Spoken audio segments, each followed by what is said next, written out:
Con su permiso, señor presidente, y saludo también a todas y a todos, al ex rector, al doctor Enrique Graue, al doctor Moya. Gracias por acompañarlos, los expresidentes. Cuando empezamos esta administración, la presidenta, la doctora Claudia Sheinbaum, nos hizo 3 encargos que son fundamentales para entender la visión de lo que pretende la Secretaría de Salud.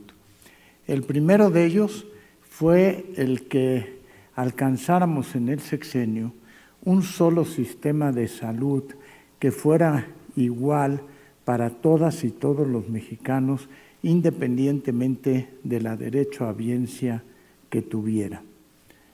El segundo propósito fue que este sistema se enfocara en la atención de las enfermedades más frecuentes del país, y en esas están fundamentalmente las enfermedades crónicas no transmisibles como la hipertensión, la diabetes, la enfermedad metabólica, el sobrepeso, etc. Y el tercer punto que nos solicitó es que lográramos la consolidación del IMSS Bienestar que acaba de mencionar ahorita el doctor Schwartz. Porque si no consolidamos el sistema del IMSS Bienestar, difícilmente vamos a lograr el primer propósito, que es tener un sistema de salud igual para todas y todos los mexicanos. Y hubo un cuarto concepto al que me referiré más adelante, que tiene que ver que cualquiera de estas cosas que lográramos implementar se hicieran con calidad, con eficiencia y con seguridad. Yo les voy a mostrar en unos momentos algunos ejemplos de cómo estamos avanzando precisamente con estos propósitos. El primero de ello es que distinguimos en la gestión de la Secretaría de Salud 2 características muy distintas. Una tiene que ver la salud colectiva. ¿A qué le llamamos salud colectiva? A aquella que el Estado tiene que brindarle a las personas independientemente de que busquen o no atención médica. Es decir, no es porque vengan solicitando por una enfermedad ver al médico. Y de eso, el componente más importante son los gobiernos locales, las secretarías de salud y las jurisdicciones. ¿Por qué? Porque ellos conocen los factores de riesgo en la población, y poder controlar esos factores de riesgo se vuelve un componente muy importante para alcanzar la salud con bienestar. El otro componente es la atención médica. Ahí es cuando la persona acude a los servicios buscando atención médica. Y lo que nos interesa es que acuda en fase temprana. Por eso hablamos de lo que tiene que ver con la atención primaria. Y hay una serie de redes que son comunes a ambos. Por ejemplo, la red de laboratorios de salud pública, la vigilancia epidemiológica, el Sistema Nacional de Transfusión, porque ese y de trasplantes le toca precisamente a ambos de los 2 sistemas. Y esos son algunos de los ejemplos más importantes: regulación y fomento sanitario, promoción a la salud, que se comparten entre los 2. Déjenme mostrarles algunos ejemplos de a qué nos referimos. Algunos ejemplos de lo que es salud colectiva. Es educación y salud comunitaria, la vacunación en el ciclo de vida, la vigilancia epidemiológica, el control, por ejemplo, de la rabia y de la tuberculosis y los vectores como el dengue, el tamizaje neonatal, la salud sexual y reproductiva, la prevención de enfermedades relacionadas con alimentación, los trastornos gastrointestinales tan frecuentes que tenemos, el monitoreo del agua potable y las aguas residuales, las determinantes sociales de la salud, las estrategias de prevención de cáncer extramuros, la encuesta de salud mental y adicciones, la promoción y comunicación social, la regulación sanitaria y la interacción con los gobiernos locales. No son todas las actividades comunitarias, pero sí son un ejemplo de lo que quiere decir atención comunitaria. Por otra parte, tenemos la atención médica. Y aquí entran todas las instituciones de salud a la cual acuden los pacientes. Consultas médicas generales y de especialidad, atención médica y quirúrgica, tratamientos, emergencias, infraestructura de atención médica, recursos humanos para la atención médica, el programa que hemos implementado, que es La Clínica es Nuestra, en donde la población asume una parte del control de la clínica, la atención en domicilio como el programa Salud Casa por Casa, la detección y prevención oportuna de enfermedades y el tamizaje, la rehabilitación y los cuidados paliativos. Entonces, lo primero en la gestión es tratar de diferenciar qué le corresponde a cada quien dentro del sistema de salud. Y decía yo calidad y eficiencia en seguridad, y esto toca a dos niveles de acuerdo con lo que mencioné hace unos momentos. La atención individual personalizada y por otra parte la política pública de salud para la población en general. Esto requiere como primer paso integrar las distintas instituciones de salud. No están todas, pero incluye incluso a las instituciones privadas, incluye a los médicos de farmacia, incluye a todos para tratar de lograr un solo sistema de salud nacional. Un ejemplo de ello son los protocolos nacionales de atención médica, que podamos tratar en forma semejante con un nivel de calidad y seguridad independientemente del sistema donde se encuentre. Hemos trabajado en 6 protocolos hasta el momento, uno de diabetes mellitus tipo 2 y síndrome metabólico, otro de hipertensión arterial sistémica, otro de enfermedad renal crónica. De tal manera que estos protocolos se apliquen en toda la población. El cuarto tiene que ver con vacunación, alcanzar 90% de la cobertura de vacunación en todas las personas, la obesidad y sobrepeso y los 1000 primeros días de vida. Encabezados por la doctora Clark, este grupo ha trabajado en la elaboración de estos en un reporte de una hoja de los 2 lados que se va a subir a la plataforma de todos, incluye privados, incluye médicos de farmacia, etcétera, con infografías que van a guiar hacia los criterios de diagnóstico mínimos que debe de haber y de prevención, y que en el tratamiento tengan un QR de aquello que hemos adquirido en la compra que habló el doctor Clark, de tal manera que nos aseguremos que todos los que sigan la guía clínica tendrán el acceso a los tratamientos, incluyendo los tratamientos más avanzados que pueda haber. No quiere decir que son exhaustivos, sino que son aquellos que son útiles y que nos permiten el buen cuidado de la población.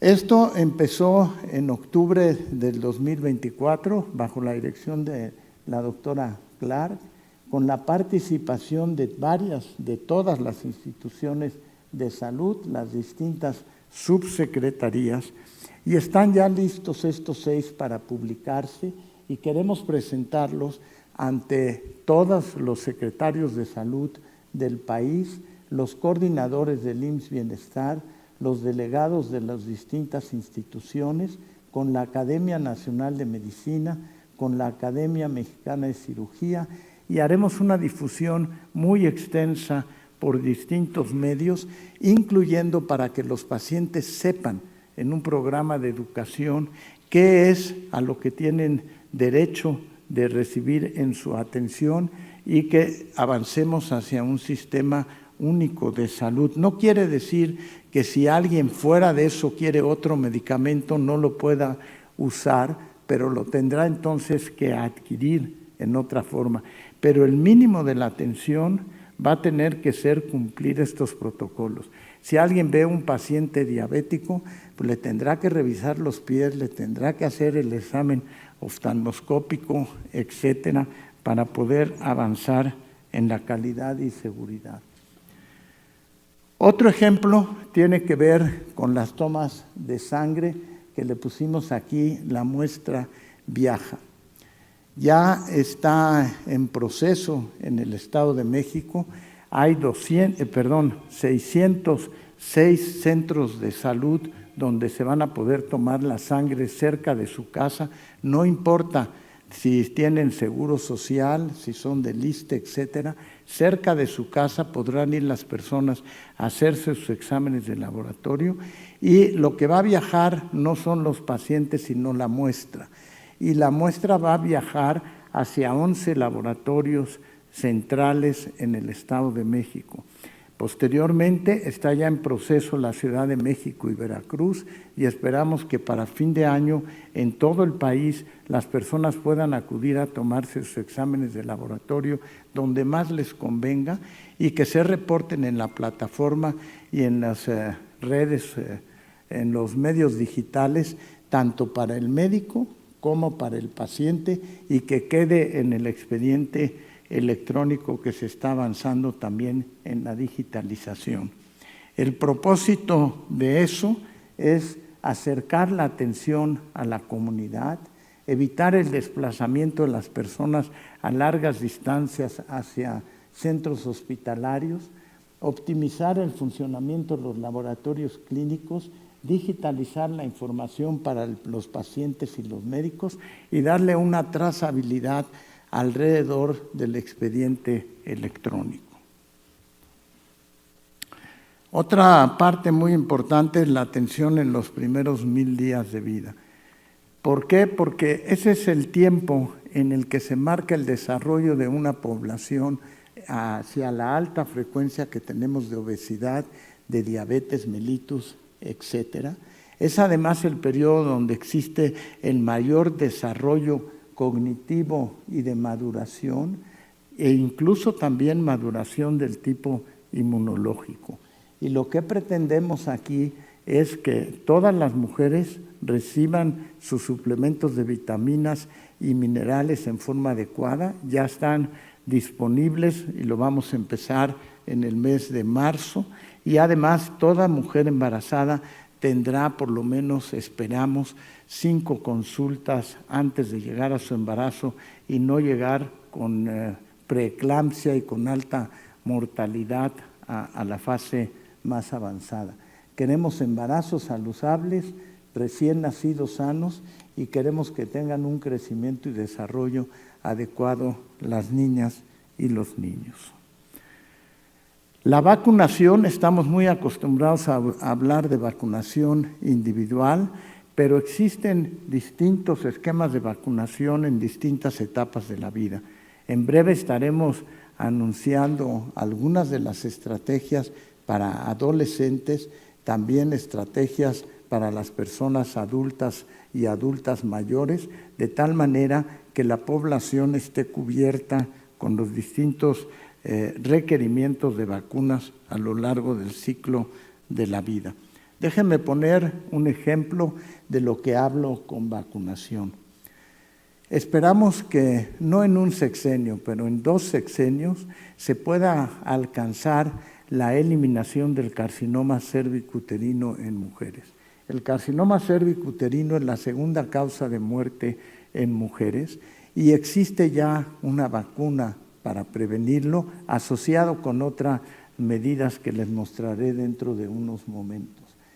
Para que se logre eso, se requiere una cobertura en una primera fase del virus de papiloma, por lo menos en el 90% de las mujeres, de las jóvenes, y para eso se está vacunando antes de los 15 años de edad en el país. y ya hemos alcanzado a este mes 86.76 de cobertura en las niñas o en las jóvenes. Estamos cerca de llegar ya al 90%, esperamos que en un mes o dos lleguemos. En el momento que se llega a ese 90%, la Organización Mundial de la Salud recomienda empezar a vacunar a los niños y tenemos ya la suficiente vacuna para empezar a vacunar a los niños antes de 15 años de edad. La siguiente, por favor. Eso no es suficiente para lograr la eliminación del cáncer cervicuterino. Tiene que ir acompañado de 2 medidas más independientemente de la vacunación. Toda mujer debe de ser examinada con una prueba de alta precisión y colposcopía antes de los 35 y después a los 45 años de edad. Requiere 2 revisiones, aunque esté vacunada, aunque en la población ya vacunada se requiere una sola, que es a los 45 años. Y se requiere también la cobertura del tratamiento de las lesiones precancerosas. Todo eso será parte de una estrategia y, como digo, esperamos que en 10 a 12 años se logre eliminar el carcinoma cervicuterino que ya se ha logrado eliminar en otros países. El último ejemplo que les quiero poner es la ruta crítica para la detección oportuna de la diabetes gestacional. Una de las primeras medidas que queremos es evitar la diabetes gestacional o si alguien la desarrolla, poder tener un control adecuado. Ese solo control de la diabetes gestacional lograría una disminución del 6% de los casos de diabetes en forma anual. Y las medidas son simples. Es si tenemos la posibilidad de hacer una glucosa capilar en ayunas, nada más en cualquier centro hacer una glucosa capilar en una mujer que está embarazada. Si tiene un nivel más de 126, tiene diagnóstico pregestacional de diabetes mellitus y se debe de iniciar tratamiento.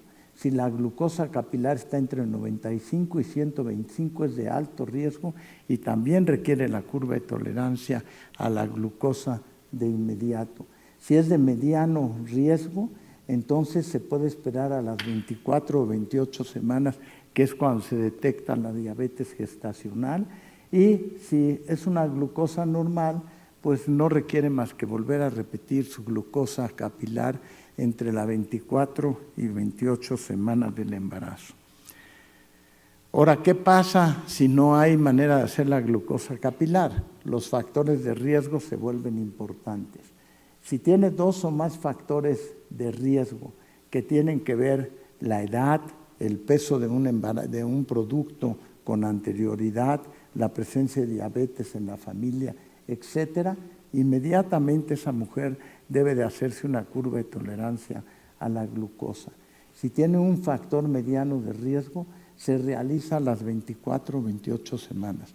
¿Por qué 24 o 28 semanas? Porque es el momento de diagnóstico de diabetes gestacional.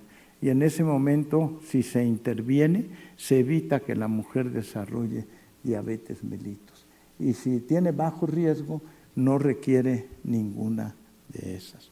Estos son algunos de los ejemplos que, ligado a las estrategias de compra de medicamentos, tratar de consolidar el sistema del IMSS Bienestar e implementar algunas de estas medidas nos permitirán tener un solo sistema de salud en el sexenio y poder avanzar hacia una con mayor calidad, seguridad y eficiencia. Muchas gracias.